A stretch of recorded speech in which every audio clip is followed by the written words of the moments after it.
Olá, e aí? Eu queria que vocês me mandassem um e-mail aqui para o programa. O e-mail é tvcn.saopaulo@cançãonova.com.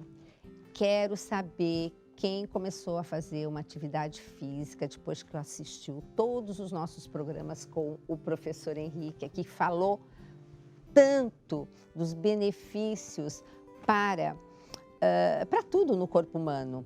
E hoje, especialmente, eu quero tocar no assunto da saúde mental.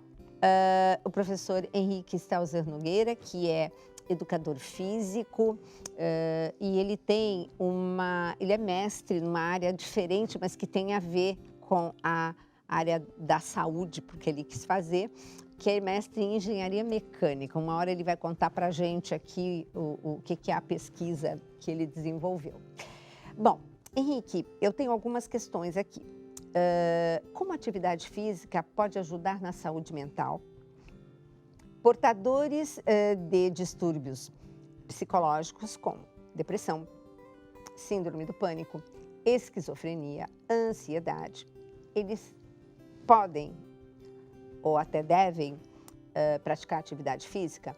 Os exercícios ajudam ou agravam o quadro clínico desses pacientes? Atividade física pode ajudar a diminuir o tempo de tratamento psicológico? E se há restrição de alguma atividade física específica para quem está em tratamento, por exemplo, de depressão ou algum transtorno psicológico? Acho que aqui você pode passear e ficar à vontade aqui para responder. Sim.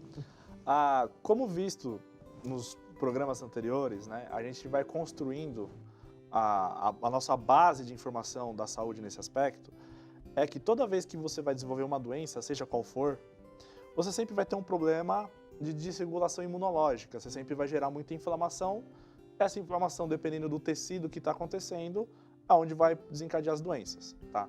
Então, você pode ter uma inflamação no tecido nervoso, por exemplo, e dependendo de onde aquele neurônio ou células que não são neurônios, mas fazem parte do tecido nervoso, vou citar só uma, células da família da glia. Estou revendo minhas aulas aqui. Sim, as células da glia não são neurônios, mas fazem parte do tecido nervoso, tá? Uhum. Então, seja o neurônio, seja células auxiliares do neurônio, que compõem esse tecido nervoso, dependendo da inflamação que acontece ali, e da região do cérebro, ou da parte motora, ou de onde for, vai ter uma disfunção, certo? Você vai perder capacidade fisiológica.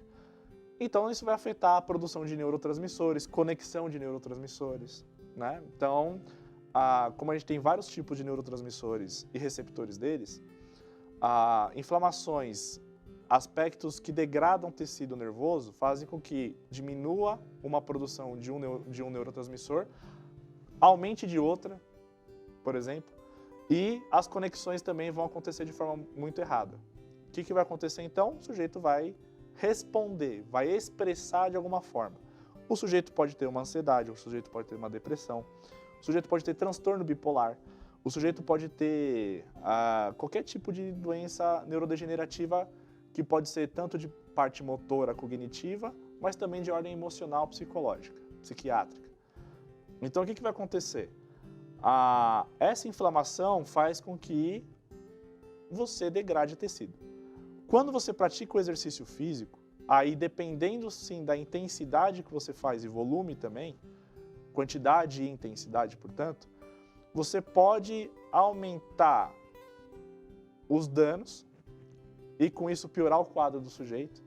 Então pense assim, o sujeito ele tem transtorno bipolar, tá?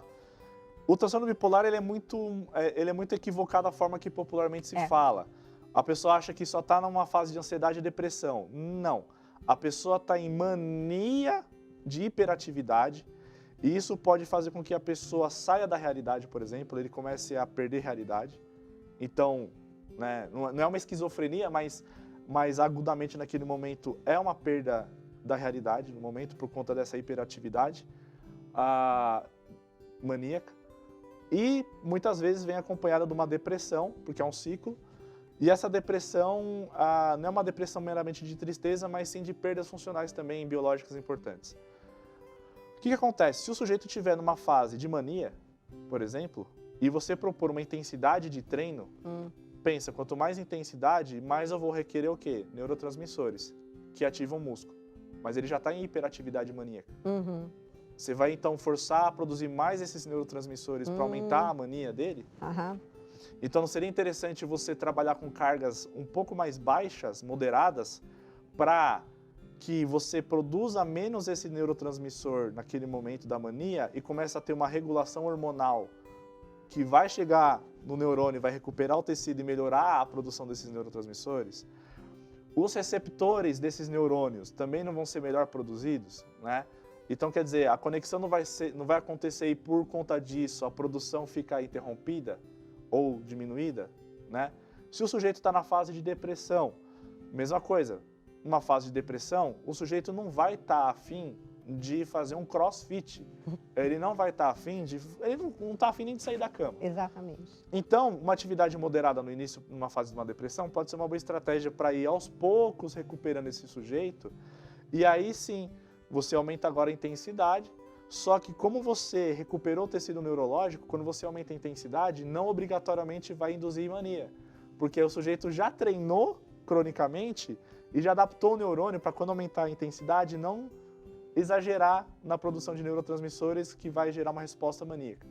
Então, quer dizer, você tem que estruturar as cargas de treino para os momentos específicos. E por isso que tem que ser feito com uma pessoa que a gente fala do métier, que é realmente da área, entendeu? Para se conhecer os momentos corretos. Dependendo da carga, da forma que você propõe, vai gerar respostas biopositivas para resgatar o neurônio e, portanto, melhorar a neurotransmissão. Não vai nem exagerar, nem perder. Então, fica uma coisa mais funcional. Vou dizer mais, já que a gente está falando de saúde mental, isso vale para o alcoolismo. Olha. Para o tabagismo. Olha. Para o uso de substâncias tóxicas mais pesadas. Então, por exemplo, o uso de cocaína. Então, quer dizer, você tem... Como essas substâncias alteram os neurotransmissores cerebrais e inflamam o tecido neurológico, portanto... Gente, tudo é inflamação, eu vivo falando para vocês. Por isso que são doenças, portanto, é uma questão de saúde pública também, essa questão da dependência química, seja de qual for. Dependência de açúcar. Açúcar refinado, doce. Isso é uma dependência química. Addiction, né? Então, o que vai acontecer?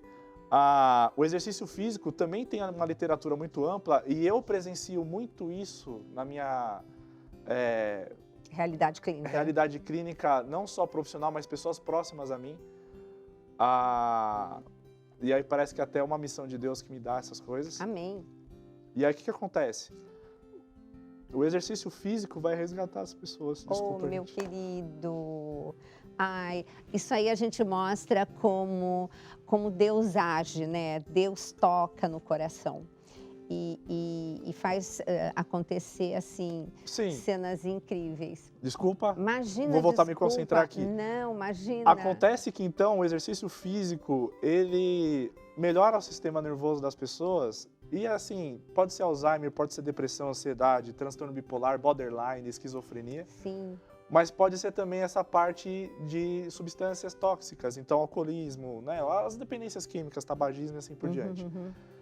Porque tudo vai afetar o neurônio. E você sabe que nós temos uma realidade como, eu vejo como comunidade, nós recebemos muito testemunho, mas muito, de problema de alcoolismo, porque o alcoolismo é algo assim quase que aceito, entre aspas, né? A bebida alcoólica.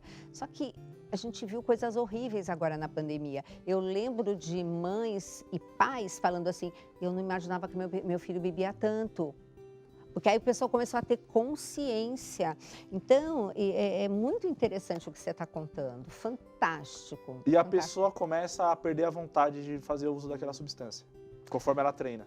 Por isso Quanto mais ela treina, menos vontade dá de usar aquela substância. E é por isso que quando você começa a fazer atividade física, por isso que eu falo tanto, chega um testemunho que eu recebi hoje, nossa, mas nem aquele doce que eu fazia questão de comer, tenho vontade de comer. Isso. É isso. Perfeito. Ai, fantástico, né? Muito, muito, muito bacana. Gente, foi um prazer imenso recebê-lo. Quero agradecer profundamente também a participação de vocês nos programas, porque é isso que faz com que o programa Mais Saúde atinja mais temas e mais programas.